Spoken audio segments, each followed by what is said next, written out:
Hello again, ladies and gentlemen, Sonic Yoda from SEGADriven.com, and welcome back to our Sonic Amateur Games Expo 2021 coverage. In this video we're taking a look at BrazSonic 20XX, and this was developed by BrazSonic Team. Now, BrazOnic is the Brazilian Sonic, as you may have guessed, and it is a fan character that I have been aware of for basically as long as I've been in the fan game community. It's just one of those weird things that you just get so accustomed to seeing because it's just been around for ages. So yeah, there's definitely been lots of BrazSonic fan games over the years, and I don't know if they're all done by the same team or not, but this is the latest incarnation of it, and it feels like a fan game from 2004. It's very weird. It doesn't have the modern sort of almost for momentum and physics of a 16-bit Sonic game that you get with an awful lot of fan games nowadays. This is powered by something called G-Mates, and it's a bit strange feeling. Sonic feels like he carries loads and loads of speed when you're moving at top speed, but then when you're jumping and trying to do the platforming, he feels really heavy and stiff, and it's just very strange and very difficult to control, and it doesn't really react the way you'd expect a 16-bit Sonic game to. But yeah, I suppose his only other extra ability, other than the usual, jumping and spin dashing and all that, is he has a sort of he can project himself forward in the air and does a sort of elbow smash, which you can use to attack enemies as well, which is a bit pointless because you can hit everything when you just jump into a ball. So yeah, I don't know what that does other than give you a sort of an extra sort of projection forward, which can help you across gaps, I suppose. So there is that, but it doesn't feel, important. It doesn't feel like a great ability that really helps you explore the stages any better than the standard move set.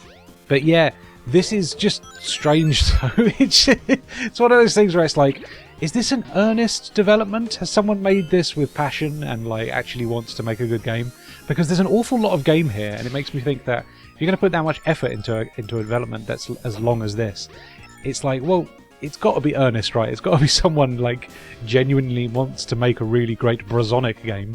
And yeah, they've certainly put the effort in. There's lots of custom artwork, and the stage designs are actually pretty decent for what they are. It's got that nice flow between nice precision platforming and then a nice speedy reward, with lots of loops and things to look at and interact with. So they definitely understand Sonic to a certain degree, but unfortunately, because of the weird momentum and the sort of stiffness when you're platforming, it just doesn't feel particularly nice to play, unfortunately.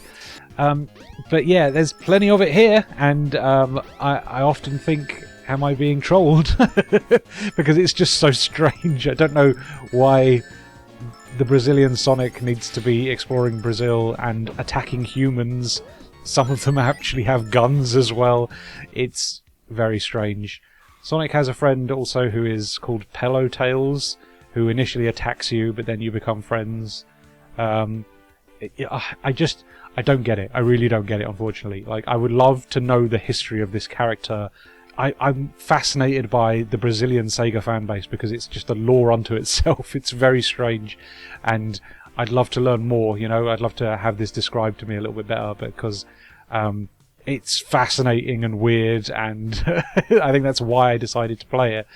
But I just unfortunately don't quite understand, to be honest with you. So yeah, it feels a bit like a post, and not like an earnest development, unfortunately. But at the same time, there's quite a lot of it here, so I think it is made with I think it is made with actual passion, and I think they do want to make a really good game here, and I'd love to see that. But at the moment, this feels like a weird 2004 fan game with some strange fan characters and a sense of humour that I don't quite understand.